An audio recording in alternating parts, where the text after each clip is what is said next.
Hello and welcome to Beepanock Farm, and welcome to the start of haymaking 2023. And you might ask yourself, why are we getting ready for haymaking at the beginning of April? But of course this is where the preparation for the perfect ground begins. So this is the first step of what we need to do. So this grass hasn't been grazed now for some weeks, since the ewes came in at the end of January and started having their lambs. This has been empty, nothing's been on it. And right now, Joe's going along in his trusty old Fiat with a spiker, which will get up a bit closer so we can see what's going on. So here's the gadget in question. Basically, it's rolling along with a series of little spikes.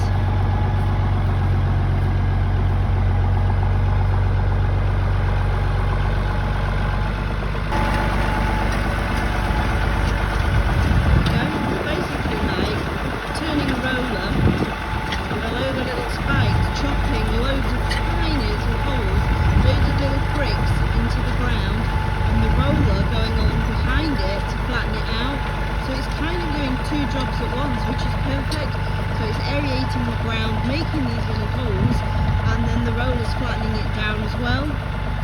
So yeah, it's brilliant. And what a gorgeous day to be doing it on as well. So for day 2, another day of brilliant sunshine and very light winds, which is perfect for having the sprayer.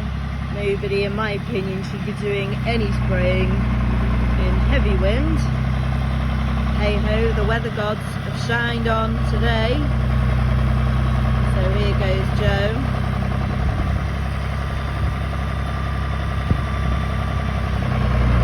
Here goes the sprayer.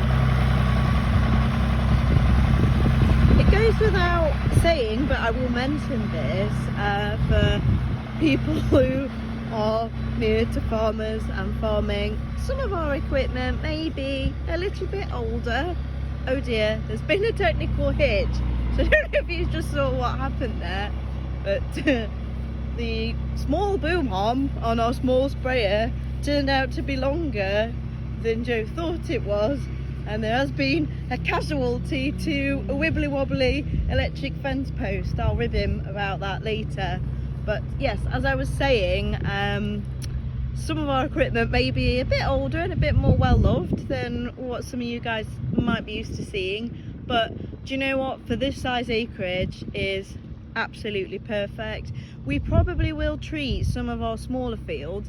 This is the biggest one that we have in our rental plan, but it does need it the most because it's what we will use for haymaking. Should actually just mention at this stage as well that what we're putting on here is a type of seaweed mix actually, which I'll talk about and explain shortly, but it's something that we've used before and with good effects, so we'll talk about it again in a moment. This is going to be fun. This piece is like literally about half an acre in total, never mind the fact that we've taken a sizable piece out for putting spuds and onions on after the success of them last year. So I'm not quite sure how Joe's going to manage. I mean, obviously he will manage, but it's going to be challenging. I've been assured that my washing will not be threatened by the smell of any of what's going to come out of there. So I shall just have to believe and leave him to it, I think.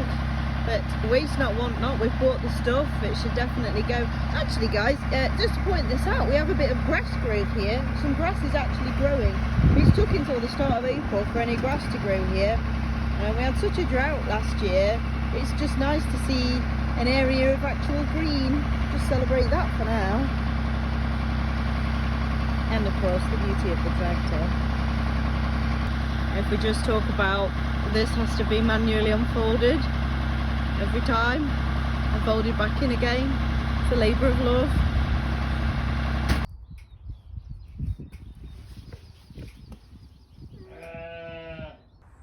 So I thought we'd just talk a bit about the why we've made these choices.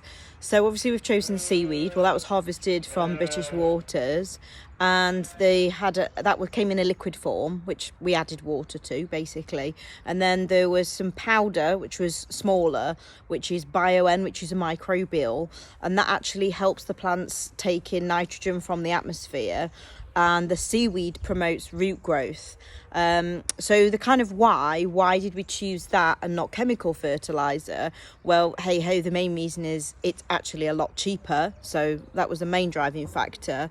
But something else really critical for us, non-withdrawal period for grazing, so we can actually graze it now, that piece that we showed you, if we need to.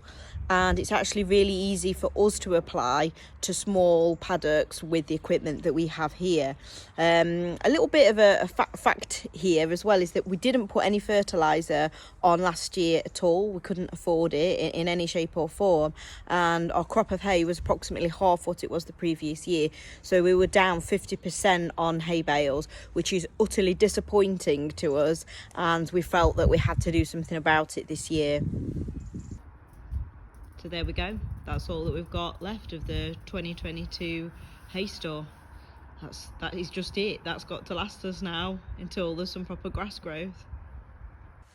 So normally we would sell 30 to 40% of what we'd produced on that front field to other livestock owners and smallholders locally, and we've just not been able to do that this time. We've had to keep it all for ourselves, and one of the reasons for that is we increased our sheep stock considerably, but the other is there just wasn't the growth there. And some people would say, well, that was down to the drought. We had a really long dry spell in the summer, which will have hampered growth considerably, but also we didn't put any fertiliser on. So there you go.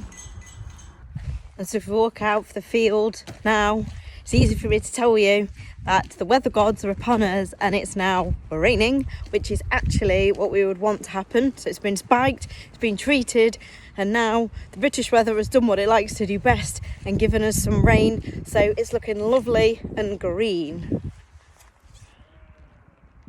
So there's just one last little job to do, which is, you can probably see behind, some hay's been left out in the field from when sheep were on it, and that'll be, it will stop it growing in that section. So we just need to get that up really and out of the way to make sure that that small piece can grow, because it will sort of suffocate it so nothing will come through it. So there we go. Probably within the next week we will section a small piece of that field off, and we'll put some of the ewes and the lambs on. We don't want to put them on all of it, we want to make hay on the most of it, but at least we've got it there for our usage. When we need to, we can use it straight away. So thank you so much for watching this video. If you could give us a like, that'd be fantastic. If you could subscribe to our channel, that'd be amazing too. Thank you for watching. See you soon. Bye.